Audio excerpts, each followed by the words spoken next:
जय श्री कृष्णा सभी को। और आज हम स्टार्ट करने जा रहे हैं इलेक्ट्रोकेमिस्ट्री का लेक्चर नंबर 2। फर्स्ट लेक्चर पर हमने ये देख लिया था कि एक इलेक्ट्रोकेमिकल सेल का कंस्ट्रक्शन कैसे होता है, निर्माण कैसे होता है, इलेक्ट्रोकेमिकल सेल की वर्किंग क्या होती है। तो थोड़ा सा क्विक रिवाइज कर रहा हूँ स्पीड से। लेफ्ट हैंड साइड पर हमने जो बीकर लिया, उस बीकर में हमने जिंक सल्फेट का सॉल्यूशन डाला। RHS पर लिया, उसमें कॉपर सल्फेट का सॉल्यूशन डाला। जिंक सल्फेट सॉल्यूशन में जिंक की रॉड डाली और कॉपर सल्फेट सॉल्यूशन में कॉपर की रॉड डाली। दोनों को एक कंडक्टिंग वायर से, मतलब एक चालक तार से कनेक्ट कर दिया और बीच में क्या लगा दिया हमने, एक बल्ब लगा दिया। अब हमने यहाँ क्या देखा था कि जो Zn की रॉड है, जो ये इलेक्ट्रोड है, वो क्या करता है, अपने इलेक्ट्रॉन को लूज करता है, मतलब अपने इलेक्ट्रॉन को त्यागता है। और Zn+2 जो आयन है वो कहाँ पहुंच जाते हैं, आपके सॉल्यूशन में। तो यहां से Zn+2 कहाँ जा रहे थे, आपके सॉल्यूशन में। तो इस इलेक्ट्रोड का मतलब इस छड़ का मतलब इस रॉड का जो वेट है वो क्या हुआ, कम। यहां से ये 2 इलेक्ट्रॉन कहाँ शिफ्ट हुए थे, इस कैथोड पर, और कैथोड से कहाँ आए थे, सॉल्यूशन में। सॉल्यूशन में क्या प्रेजेंट थे, आपके Cr+2 आयन।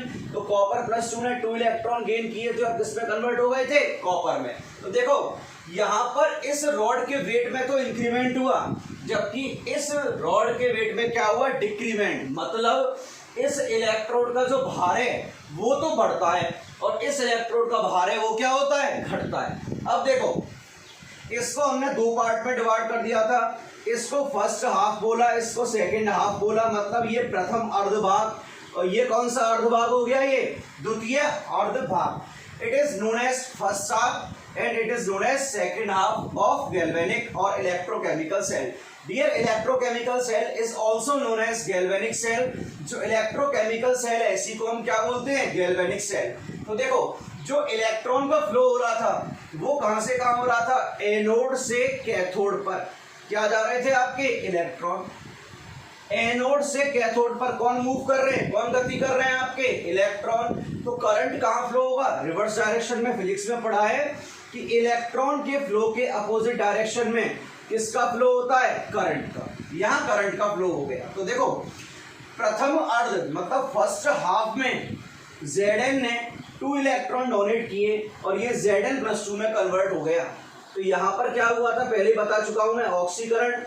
यहाँ हुआ ऑक्सीडेशन और यहाँ क्या हुआ था, आपका रिडक्शन। भाई इसने दान किए तो ऑक्सीडेशन, ऑक्सीकरण। इसने ग्रहण किए तो यहाँ क्या हुआ, रिडक्शन। रिडक्शन का मतलब क्या होता है, आप सबको पता है, अपचयन। इसके बाद मैंने आपको बताया कि यहाँ पर अगर साल्ट ब्रिज ना होता तो क्या होता, देखना दोबारा समझा रहा हूं। यहाँ पर अगर साल्ट ब्रिज ना होता तो क्या होता, तो देखो इधर Zn+2 आयन कहाँ चुके हैं आपके, अब सॉल्यूशन में। तो यहाँ पर क्या है, आपके इलेक्ट्रॉन्स हो गए। अब इधर देखना, सॉल्यूशन किसका है, ZnSO4 का। जब प्रोसेस स्टार्ट नहीं हुई, जब प्रक्रिया प्रारंभ नहीं हुई, मतलब प्रारंभ में Zn+2 की कंसंट्रेशन मतलब सांद्रता किसके इक्वल होगी, SO4-2 के। मतलब ये न्यूट्रल विलियन होगा, उदासीन होगा।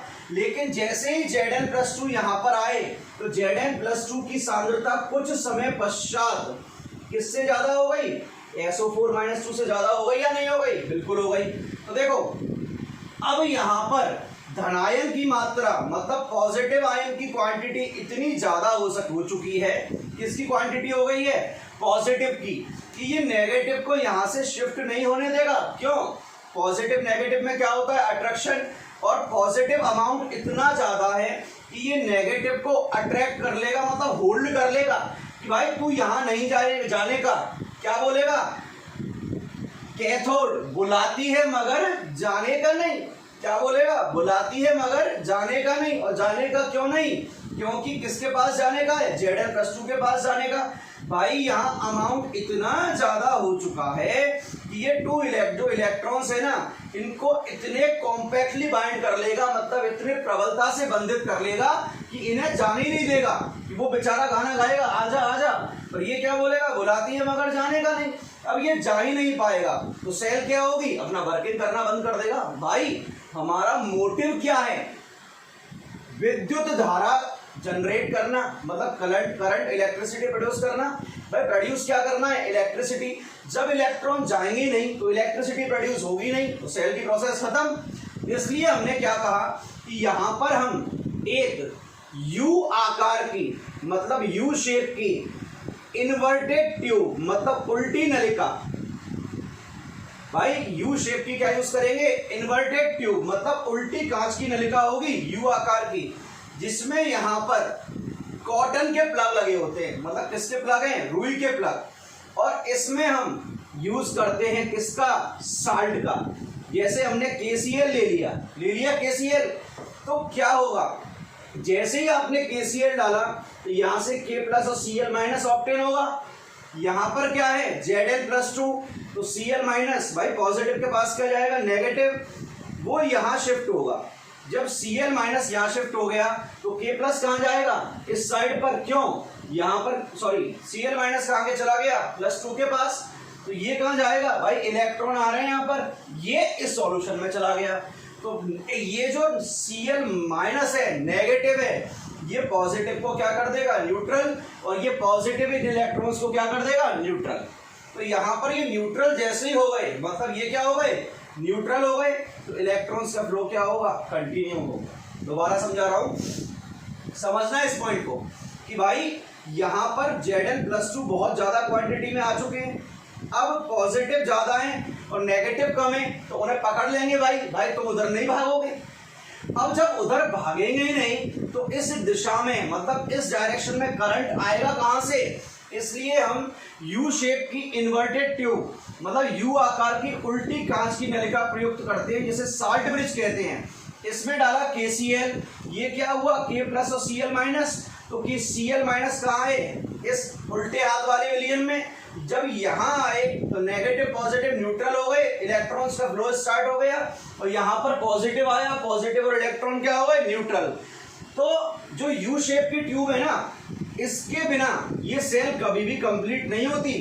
पॉइंट सुन लेना, जो साल्ट ब्रिज है ना, जो लवड़ सेतु है, साल्ट ब्रिज को क्या बोलते हैं हिंदी में, लवड़ सेतु, तो इस साल्ट ब्रिज के बिना कभी सर्किट कंप्लीट नहीं होता है। तो राजस्थान बोर्ड के या CBSE बोर्ड के या यूपी बोर्ड के जो भी स्टूडेंट हैं, अब ढंग से सुनना, आपके बोर्ड के पॉइंट ऑफ व्यू से बहुत इंपॉर्टेंट टॉपिक है डिस्कशन का, साल्ट ब्रिज। क्या डिस्कस करने जा रहे हैं हम, साल्ट ब्रिज, लवड़ सेतु।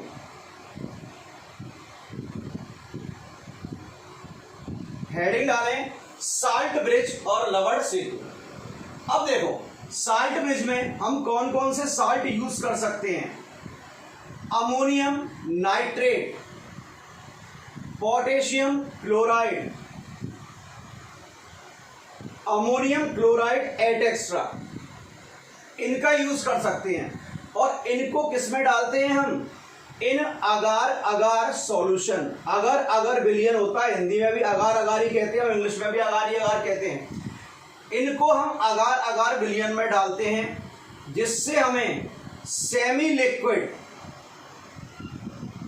अर्ध द्रवीय अवस्था मिलती है। सेमी का मतलब क्या है, अर्ध, लिक्विड का मतलब द्रवीय, अर्ध द्रवीय अवस्था मिलती है। तो ऐसा नहीं है लवड़ सेतु में आपने सीधा सीधा क्या डाल दिया, तरल, मतलब द्रव अवस्था डाल दी। आप कौन सी द्रव अवस्था डालोगे, अर्ध द्रवीय अवस्था, जिसको कहते हैं हम सेमी लिक्विड स्टेट। तो आपसे पूछे साल्ट ब्रिज में यूज होने वाले साल्ट कौन कौन से हैं, ammonium nitrate, potassium chloride, ammonium chloride et cetera, ये हमने डाल दिए। अब सेकंड, फर्स्ट पॉइंट तो ये आया साल्ट कौन से हुए। सेकंड पॉइंट जो आता है वो आता है साल्ट ब्रिज का यूज, मतलब लवड़ सेतु का उपयोग क्या है। वेरी वेरी इंपॉर्टेंट, RBSE वाले सुन लें, उनके लिए तो बहुत ज्यादा इंपॉर्टेंट है, हर साल आता है लगभग कि लवड़ सेतु का उपयोग क्या होता है। तो देखो, लवड़ सेतु का उपयोग क्या होगा। सबसे पहला पॉइंट, इट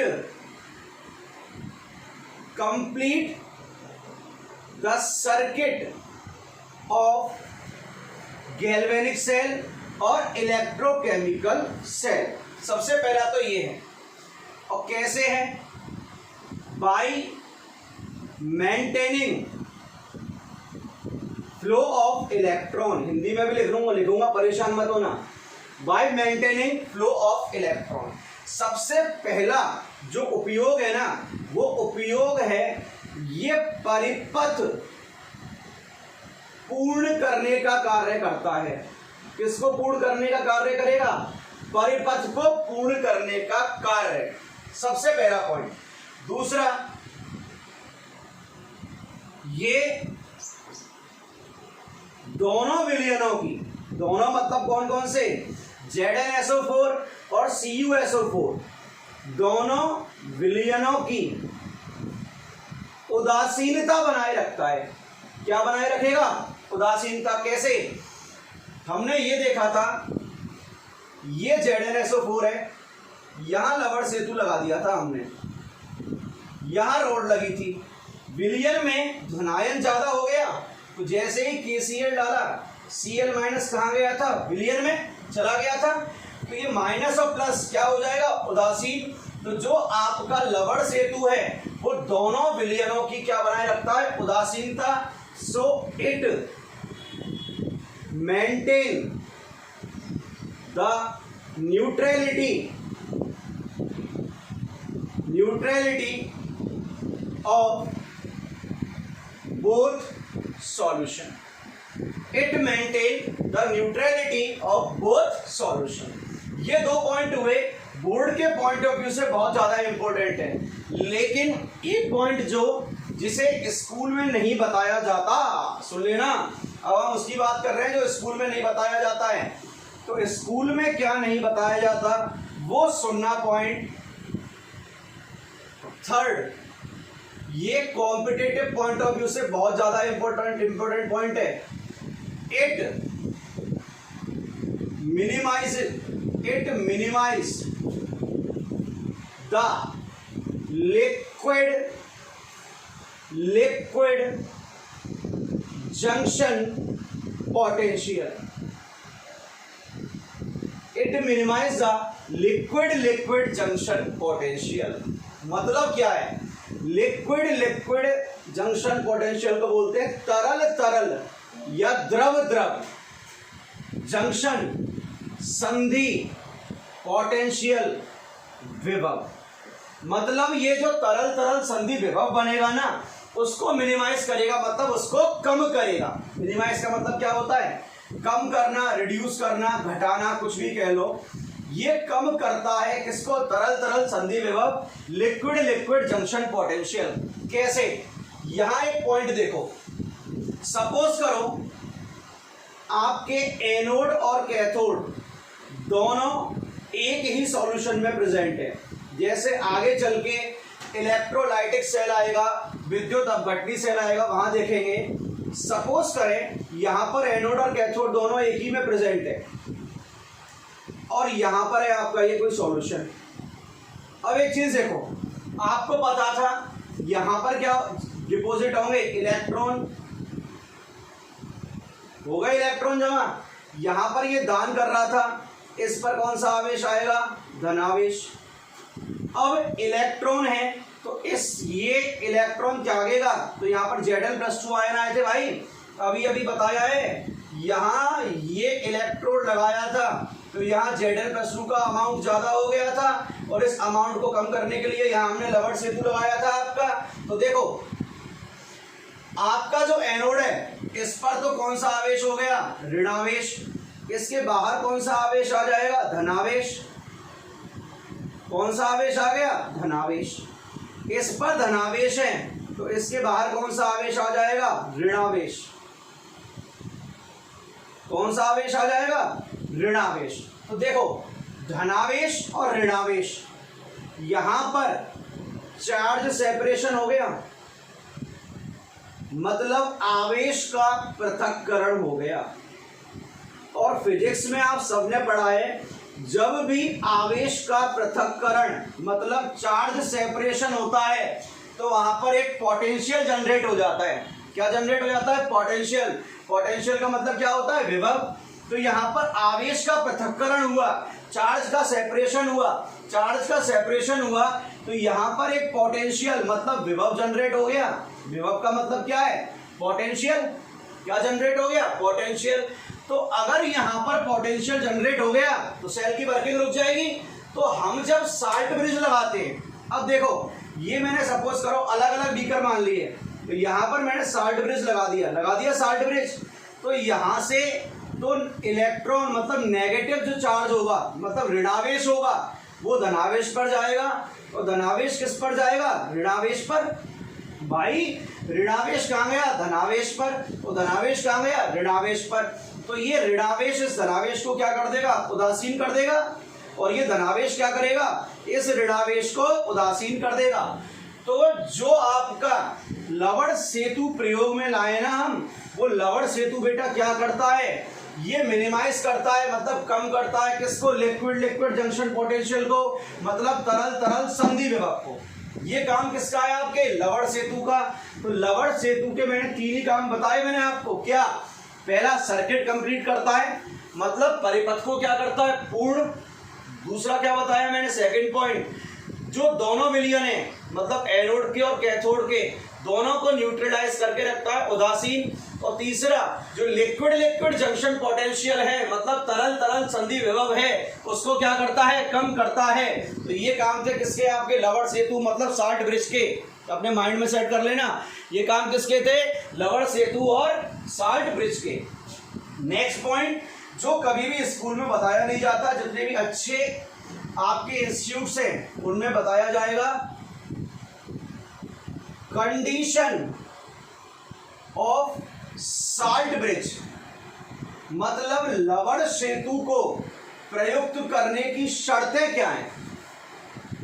लवण सेतु को प्रयुक्त करने की आपकी कंडीशन क्या है? तो सुनना, लवण सेतु में हम जिस लवण का प्रयोग कर रहे हैं मतलब साल्ट ब्रिज में जिस साल्ट का यूज कर रहे हैं उनके कैटायन और एनायन, अब इतनी तो यार अंग्रेजी चल जाएगी। कैटायन का मतलब होता है क्या? धनायन, और एनायन का मतलब क्या होता है? ऋणायन। तो जितने भी लवण सेतु हैं उनके धनायन और ऋणायन की हमें आयनिक मोबिलिटी चेक करनी है। ये आगे आएगा आपका इलेक्ट्रोकेमिस्ट्री में न्यूमेरिकल बनते हैं। आयनिक मोबिलिटी मतलब हमें उनकी आयनिक गतिशीलता चेक करनी है। क्या चेक करनी है? आयनिक गतिशीलता। और चेक कैसे करनी है सुनना, फॉर्मूला आएगा आगे। अब सपोज करो यहां पर धनायन की, इसकी धनायन की ऋणायन से ज्यादा आ जाए या ऋणायन की धनायन से ज्यादा आ जाए, कोई भी कंडीशन हो, धनायन की आयनिक मोबिलिटी आयनिक गतिशीलता ऋणायन से ज्यादा आ जाए या ऋणायन की धनायन से ज्यादा आ जाए, तो आप इस साल्ट का प्रयोग नहीं करोगे। अगर दोनों की आयनिक गतिशीलता अलग अलग है मतलब एक की ज्यादा एक की कम और एक की कम और एक की ज्यादा, तो आप इसका यूज नहीं करोगे। आप कब यूज करोगे सुनना, जब धनायन और ऋणायन की आयनिक गतिशीलता लगभग समान हो। क्या हो? समान। दोबारा सुन लेना भाई, साल्ट ब्रिज है, साल्ट का यूज कर रहे हो, साल्ट है तो 2 पार्ट होंगे, एक कैटायनिक एक एनायनिक मतलब धनायनिक और ऋणायनिक। आप उस साल्ट का यूज करोगे जिसके कैटायन और एनायन हो ना, उन दोनों की आयनिक मोबिलिटी मतलब आयनिक गतिशीलता क्या होनी चाहिए? समान। अभी समझाऊंगा आयनिक गतिशीलता क्या होती है आपकी। पहला पॉइंट तो ये हो गया, द आयनिक मोबिलिटी, लिख लेना। फर्स्ट पॉइंट है the ionic mobility of cation and anion, Hindi में लिखूंगा अभी परेशान मत होना, मस्ट बी सिमिलर। मतलब धनायन तथा ऋणायन की आयनिक गतिशीलता समान होनी चाहिए। क्या होनी चाहिए? समान। दूसरा जो ये पॉइंट है सुनना,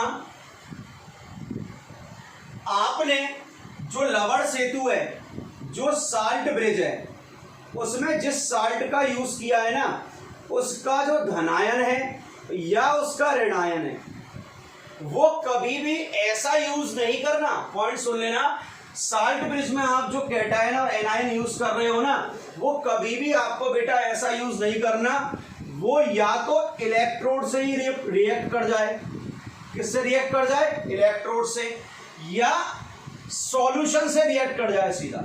सुन लेना, आप कभी भी साल्ट ब्रिज में ऐसा कैटायन या ऐसा एनायन यूज नहीं करोगे जो किससे रिएक्ट कर जाए, या तो इलेक्ट्रोड से रिएक्ट कर जाए या सॉल्यूशन से रिएक्ट कर जाए।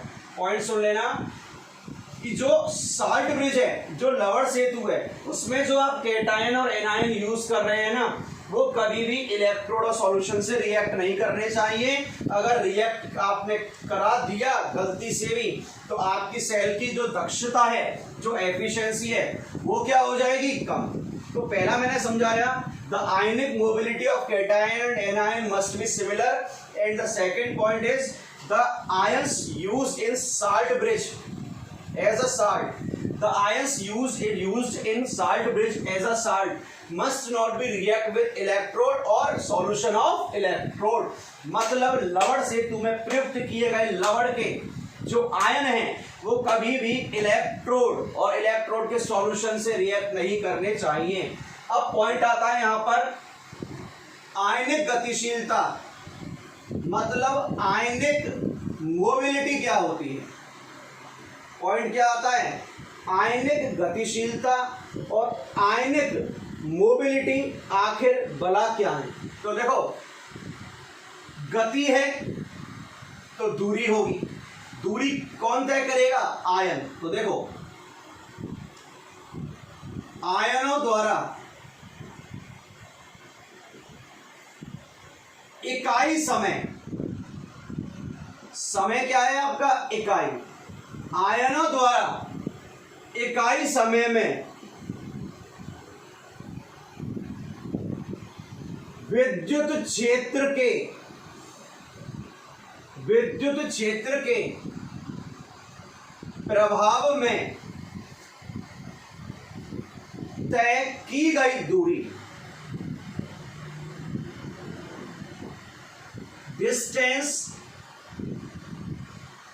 traveled by ions in per unit time in the effect of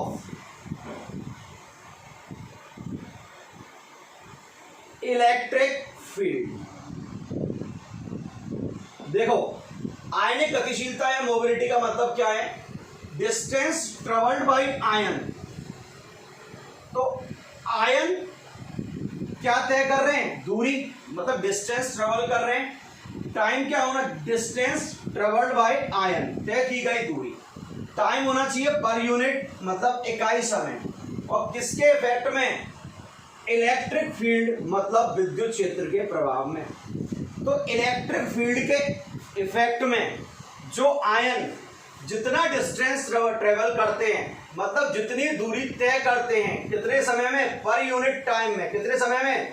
per unit time या इकाई समय में। तो आयंस के द्वारा पर यूनिट, मतलब इकाई समय में जितनी डिस्टेंस ट्रेवल की जाती है, मतलब जितनी दूरी तय की जाती है, उसको कहते हैं हम क्या? आयनिक गतिशीलता और आयनिक मोबिलिटी। लिख लो, एग्जाम में कभी कभी आता है, एग्जाम में कभी कभी आता है आपके ये।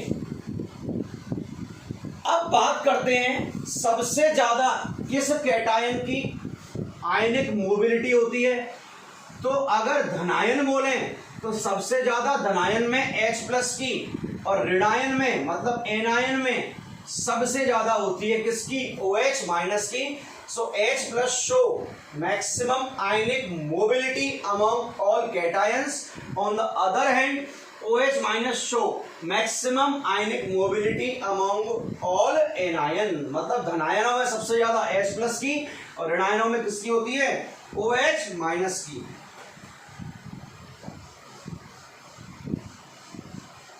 अब देखो नेक्स्ट पॉइंट बता रहा हूं, वो भी नहीं बताया जाता है स्कूल्स में, तो ढंग से समझना। अगर मैं ये बोलूं सिल्वर इलेक्ट्रोड है, इलेक्ट्रोड किसका है, सिल्वर का, मतलब Ag का इलेक्ट्रोड है, और साल्ट ब्रिज में साल्ट यूज कर लूं KCl, तो क्या ये पॉसिबल है, सुन लेना। अगर KCl यूज कर लिया ना तो ये Cl माइनस Ag प्लस से रिएक्ट करके AgCl बनाएगा, जो कि सफेद रंग का अवक्षेप होता है, मतलब व्हाइट प्रेसिपिटेट होता है, सफेद अवक्षेप। तो कभी भी सिल्वर इलेक्ट्रोड अगर यूज किया है तो आप KCl साल्ट ब्रिज में यूज नहीं कर सकते, क्योंकि वो सफेद रंग के अवक्षेप का निर्माण कर देता है। तो ये पहला पार्ट होता है कवर। अब आते हैं हम यहां पर इलेक्ट्रोड पोटेंशियल पर। सेकंड पॉइंट है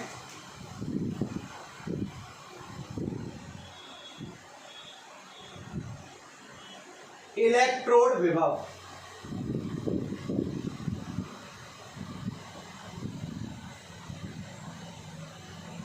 सेकंड पॉइंट है इलेक्ट्रोड विभव और इलेक्ट्रोड पोटेंशियल। ये क्या है समझना, इसको समझाता हूं। सपोज करो यहां पर एक X नाम का आदमी है, ये कोई X है, बाहर कर्फ्यू लग रहा है, यहां पर एक पुलिस वाला खड़ा है और पुलिस वाले के हाथ में लग रहा है भाई मोटा सा डंडा लग रहा है। ये आदमी उचक उचक के बाहर पहुंचा घूमने के लिए, चलो देख के आते हैं बाहर क्या हो रहा है। जैसे ही पुलिस वालों ने इसको देखा तो पुलिस वालों के डंडे और इसके पिछवाड़े में क्या हुआ, एक चार्ज जनरेट हुआ। क्या जनरेट हुआ, चार्ज जनरेट हुआ। तो पुलिस वाले ने इसके पिछवाड़े पे डंडा मार दिया तो वहां पर क्या हुआ, इसका चार्ज इसके पिछवाड़े पे चला गया। सिंपल सी बात है भाई, इसका चार्ज कहां चला गया, इसके पिछवाड़े पर। तो इसके पिछवाड़े पर क्या हुआ, चार्ज का सेपरेशन, मतलब चार्ज का पृथक्करण। किस किस के बीच में, डंडे और पिछवाड़े के बीच में किस किस का सेपरेशन हुआ, चार्ज का। और चार्ज का सेपरेशन हुआ तो वहां पर क्या जनरेट हुआ, एक पोटेंशियल, और इस पोटेंशियल को कहते हैं कोरोना पोटेंशियल। क्या कहते हैं, कोरोना पोटेंशियल। तो देखो अब हम इलेक्ट्रोड पोटेंशियल देखने जा रहे हैं। इलेक्ट्रोड पोटेंशियल क्या होता है। तो सबसे पहली बात, पोटेंशियल कब जनरेट होता है, due to the separation of charges. Due to the separation of charges, मतलब जब आवेश का पृथक्करण होता है। चार्जेस मतलब आवेश, सेपरेशन मतलब पृथक्करण। जब आवेश का पृथक्करण होता है तो वहां पर एक पोटेंशियल जनरेट होता है जिसे हम विभव कहते हैं। इसको फिजिक्स में पढ़ के आ चुके हो। जब चार्जेस का सेपरेशन होता है तो वहां पर एक पोटेंशियल जनरेट होता है जिसे हम विभव कहते हैं। देखो कैसे, अगर मैं ओनली एनोड वाला पार्ट ले लूं, ये क्या है, एनोड वाला पार्ट। इस पर क्या रह गए थे आपके इलेक्ट्रॉन, जो चालक तार कंडक्टिंग वायर के थ्रू कहा जा रहे थे, कैथोड पर जा रहे थे। और यहाँ पे क्या आ गया था आपका Zn+2 Zn+2 Zn+2 आ गया। या मैं इसको लिख दूं +2 plus plus plus plus plus और यहाँ minus minus minus minus minus minus minus. तो देखो इस इलेक्ट्रोड पर किसका सेपरेशन हो गया, चार्ज का सेपरेशन, मतलब आवेश का क्या हुआ, पृथक्करण। अब आवेश का पृथक्करण हुआ है तो यहां पर एक पोटेंशियल मतलब विभव उत्पन्न हो जाएगा। क्या उत्पन्न हुआ, पोटेंशियल मतलब विभव। भाई इस पर ऋणावेश, इस पर धनावेश, तो चार्ज का सेपरेशन हुआ तो यह पोटेंशियल मतलब एक विभव जनरेट हो गया। अब ये पोटेंशियल जनरेट कहां पर हुआ है, इलेक्ट्रोड पर। किस पर जनरेट हुआ, ये क्या था आपका इलेक्ट्रोड। तो इसको बोलेंगे हम इलेक्ट्रोड पोटेंशियल। क्या बोलेंगे हम? Electrode potential. So due to the charge separation on electrode the generated potential is known as electrode potential. मतलब इलेक्ट्रोड पर आवेश के पृथक्करण के कारण, क्या बोला? इलेक्ट्रोड पर आवेश के पृथक्करण के कारण जो विभव उत्पन्न हुआ उसे हम कहते हैं क्या? इलेक्ट्रोड विभव। क्या बोला? इलेक्ट्रोड पर आवेश के पृथक्करण के कारण जो विभव उत्पन्न हुआ उसे कहते हैं हम क्या? इलेक्ट्रोड विभव। तो देखो यहां पर इलेक्ट्रोड विभव उत्पन्न होने के लिए तीन कारक जिम्मेदार होते हैं, सॉरी दो कारक जिम्मेदार होते हैं। किसके लिए? इलेक्ट्रोड विभव उत्पन्न होने के लिए। पहला होता है सॉल्यूशन प्रेशर। पहला होता है सॉल्यूशन प्रेशर, मतलब विलयन का दाब। दूसरा होता है ऑस्मोटिक प्रेशर, मतलब परासरण दाब। ये दो कारक हैं जो जिम्मेदार होते हैं इन चीजों के लिए। तो देखो सॉल्यूशन प्रेशर है, इससे क्या मतलब है? इसका मतलब है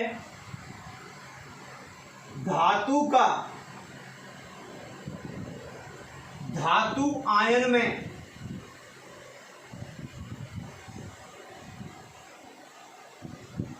परिवर्तित होने की प्रकृति। अगर कहीं पर सॉल्यूशन प्रेशर है ना तो वहां पर जो धातु है ना आपकी वो किस में परिवर्तित हो जाएगी? धातु आयन में। मैंने एम धातु मानी, एन इलेक्ट्रॉन त्याग कर किस में परिवर्तित हो गई? धातु आयन में। और कहीं पर अगर ऑस्मोटिक प्रेशर है, परासरण दाब है, तो वहां पर क्या होगा? जो आपकी धातु आयन है, मतलब मेटल आयन है, धातु आयन का मतलब क्या है? Metal ion. ये धातु आयन किस में परिवर्तित हो जाएगा? धातु में। जो मेटल आयन है वो इलेक्ट्रॉन गेन करके किस में कन्वर्ट हो जाएगा? मेटल में। जैसे M प्लस N है, ये N इलेक्ट्रॉन गेन करके M में कन्वर्ट हो जाएगा। तो दोबारा सुन लेना, अगर सॉल्यूशन प्रेशर है तो मेटल आयन में कन्वर्ट होगा, और अगर ऑस्मोटिक प्रेशर है, परासरण दाब है, तो मेटल आयन किस में कन्वर्ट होगा? मेटल में कन्वर्ट होगा। फॉर एग्जांपल यहां एक चीज देखते हैं। देखो फर्स्ट पॉइंट है, आपने पढ़ा था कि जो Zn की रॉड है उसका वेट क्या होता है? आपका डिक्रीज होता है। तो यहां पर लिख रहा हूं वेट मतलब भार। इतनी हिंदी समझनी पड़ेगी भाई।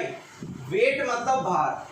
वेट ऑफ रॉड डिक्रीजेस मतलब कम हो रहा है। वेट ऑफ रॉड डिक्रीजेस मतलब धातु की छड़ का जो वेट है वो क्या हो रहा है? कम। अब ये वेट कैसे कम होता है? सुनना, ये Zn सॉलिड था, ये किस में कन्वर्ट हुआ? Zn+2 में और 2 इलेक्ट्रॉन में। और 2 इलेक्ट्रॉन कहाँ रह गए? छड़ पर। और Zn+2 कहाँ चला गया? विलयन में, मतलब सॉल्यूशन में चला गया। अब सोचो जब क्या हुआ होगा अगर परासरण दाब, ऑस्मोटिक प्रेशर OP, ये है SP और ये है OP, अगर OP SP से ज्यादा होता तो क्या होता भाई? अगर ये इससे ज्यादा है तो क्या होता? जो आयन है वो धातु में बदलते, जबकि यहां पर धातु किस में बदल रहा है? आयन में बदल रहा है। धातु आयन में बदल रहा है, इसका मतलब ये तो गलत है। तो सही क्या है? यहां पर सॉल्यूशन प्रेशर, विलयन का दाब किससे ज्यादा हो गया? ऑस्मोटिक प्रेशर से ज्यादा हो गया। और जो छड़ है, मतलब जो एनोड है, उस पर कौन सा आवेश आ गया? ऋणावेश आ गया। दोबारा सुन लेना, जब विलयन का दाब, सॉल्यूशन प्रेशर होगा तो धातु आयन में, मतलब मेटल आयन में, और जब ऑस्मोटिक प्रेशर होगा तो मेटल आयन, धातु आयन किस में कन्वर्ट होगा? मेटल में। तो यहाँ पॉइंट देखना, वेट ऑफ रॉड डिक्रीजेस कब? जब Zn सॉलिड है वो किस में कन्वर्ट होगा, Zn +2 में +2 इलेक्ट्रॉन डोनेट करेगा। तो आयन में कन्वर्ट कब होगा, जब ये किससे ज्यादा होगा, इससे ज्यादा। अब अगर मैं सेकंड कंडीशन यहां पर देख लूं, सेकंड कंडीशन, पहले में वेट ऑफ रॉड डिक्रीजेस। अब मैं यहां पर देखो, वेट का मतलब भार मतलब छड़, रॉड मतलब छड़, पहले इंग्लिश में लिखा है, हिंदी में लिख रहा हूं। छड़ का भार बढ़ता है, छड़ का भार बढ़ता है, छड़ मतलब रॉड और भार का मतलब weight. Weight of rod increases. अब ये वेट ऑफ रॉड बढ़ेगा कब, सिंपल सी बात है, कैथोड के केस में जब कॉपर +2 क्या करेगा, 2 इलेक्ट्रॉन गेन करेगा और कॉपर में कन्वर्ट होगा। यही इक्वेशन थी। तो ये बताओ धातु आयन धातु में कब बदला, मतलब मेटल आयन मेटल में कब कन्वर्ट होगा। सर जब OP SP से क्या हो जाए, ज्यादा। OP is greater then SP। इस कंडीशन में छड़ का भार क्या होगा, बढ़ेगा। और यहां क्या बना आपका, कैथोड, और कैथोड क्या होता है, पॉजिटिव। इस पूरे को कंप्लीट देखो फटाफट।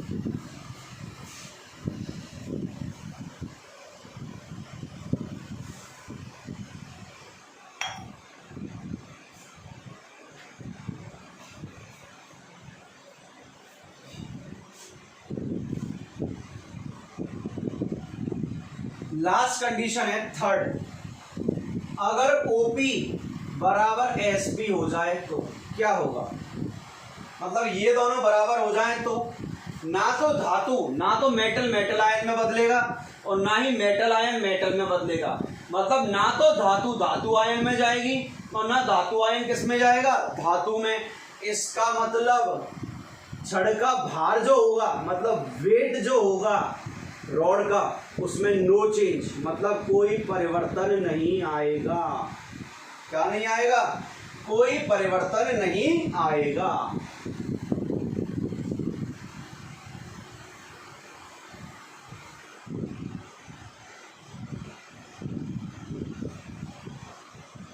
देखना क्या देखा, SP is greater than OP, विलयन का दाब, परासरण दाब। SP less than OP, SP equal to OP। जब ये होगा तो एनोड बनेगा, भार घटेगा। ये होगा कैथोड बनेगा, भार बढ़ेगा। ये होगा तो क्या आएगा आपका, नो चेंज। तो देखो हम पढ़ रहे हैं इलेक्ट्रोड पोटेंशियल, विद्युत विभव, जिस पर आगे का चैप्टर डिपेंड करता है। तो विद्युत विभव या इलेक्ट्रोड पोटेंशियल क्या कहता है, जब भी, सुन लेना, जब भी कहीं पर चार्ज का सेपरेशन होता है तो वह पोटेंशियल जनरेट हो रहा होता है। तो अगर इलेक्ट्रोड पर चार्ज का क्या हुआ, सेपरेशन, मतलब इलेक्ट्रोड पर चार्ज का पृथक्करण हो गया। जैसे ये क्या है, हाथ एनोड, ये एनोड है, इस पर ये क्या है आपकी, एनोड क्या होता है, नेगेटिव, ये क्या है, पॉजिटिव। नेगेटिव पॉजिटिव चार्ज का क्या हो गया, सेपरेशन, आवेश पृथक्करण हो गया। अगर आवेश का पृथक्करण, चार्ज का सेपरेशन हो गया ना, तो बेटा वह पोटेंशियल मतलब विभव आपका उत्पन्न होगा ही होगा। और अगर ये इलेक्ट्रोड के केस में हो रहा है तो इसको कहते हैं हम क्या, इलेक्ट्रोड पोटेंशियल। तो देखो हम बात करें इलेक्ट्रोड की, तो इलेक्ट्रोड दो टाइप के होते हैं। आपका एक होता है एनोड, एक होता है कैथोड। और एनोड पर होता है आपका ऑक्सीडेशन, मतलब ऑक्सीकरण। अगर ऑक्सीडेशन हो रहा है, अगर ऑक्सीडेशन हो रहा है तो यहां पर जो आपका पोटेंशियल होगा ना, वो होगा ऑक्सीडेशन पोटेंशियल। कौन सा विभव होगा, ऑक्सीकरण विभव। मतलब एनोड पर जो विभव होने वाला है ना, वो तो हो गया आपका कौन सा विभव, ऑक्सीकरण विभव। और अगर कैथोड है तो कैथोड पर क्या होगा, रिडक्शन। और रिडक्शन हुआ कैथोड पर तो वहां होगा कौन सा विभव, अपचयन विभव। तो गैल्वेनिक सेल में या विद्युत रासायनिक सेल में या इलेक्ट्रोकेमिकल सेल में एनोड पर तो उत्पन्न होता है कौन सा पोटेंशियल, ऑक्सीडेशन पोटेंशियल, ऑक्सीकरण विभव। और कैथोड पर क्या होगा, रिडक्शन पोटेंशियल मतलब अपचयन विभव। तो एनोड पर ऑक्सीकरण विभव, कैथोड पर अपचयन विभव, एनोड पर ऑक्सीडेशन पोटेंशियल, कैथोड पर रिडक्शन पोटेंशियल। तो पूरा की पूरा चैप्टर में बहुत क्विकली समराइज कर रहा हूं। तो इसको देखना, मैंने जो क्विकली समराइज किया है वो किस तरह से किया है। एनोड है, एनोड हमेशा बनेगा नेगेटिव इलेक्ट्रोकेमिकल सेल में, विद्युत रासायनिक सेल में। इसका होगा ऑक्सीडेशन, तो यहां आएगा ऑक्सीकरण विभव। कैथोड, कैथोड पर आता है हमेशा पॉजिटिव, पॉजिटिव का मतलब रिडक्शन, और रिडक्शन का मतलब यहां पर आएगा रिडक्शन पोटेंशियल मतलब अपचयन विभव। ये ऑक्सीकरण विभव हुआ, ये क्या हुआ, अपचयन विभव। इलेक्ट्रॉन का फ्लो कहां से कहां हुआ था, लेफ्ट टू राइट मतलब A टू C। तो करंट का फ्लो कहां से कहां होगा, C to A, cathode to anode. इसके बाद हमने देखा SP क्या होता है, इसके बाद हमने देखा OP क्या होता है, विलयन का दाब और परासरण दाब। इसमें हमने कंडीशन बना ली थी SP is greater than OP होगा तो एनोड बनेगा, SP is less than OP होगा तो कैथोड बनेगा। अगर दोनों इक्वल हो गए तो कोई चेंज ही नहीं आएगा, मतलब नो रिएक्शन होगी। तो आज का लेक्चर यहाँ तक खत्म होता है कि आई होप कि लेक्चर सबको समझ में आए। नहीं समझ में आए तो वो कॉल कर सकता है, व्हाट्सएप कर सकता है, पूछ सकता है। लेकिन बेटा जब आपके लिए लेक्चर बनाए जा रहे हैं तो लेक्चर को देखें, क्योंकि टाइम एक बार निकल गया ना तो वो वापस कभी नहीं आना, याद रखना। ये फैक्ट है, 11th में भी आपने बहुत किया था सर, बाद में पढ़ेंगे, बाद में पढ़ेंगे। लेकिन बाद में पढ़ने के चक्कर में क्या होता है, आपका टाइम निकल जाता है, और टाइम निकल गया तो वो कभी वापस नहीं आता, आप लोग बहुत अच्छी तरह जानते हो। सो पढ़ते रहें, मस्त रहें, खुश रहें और सेफ रहें।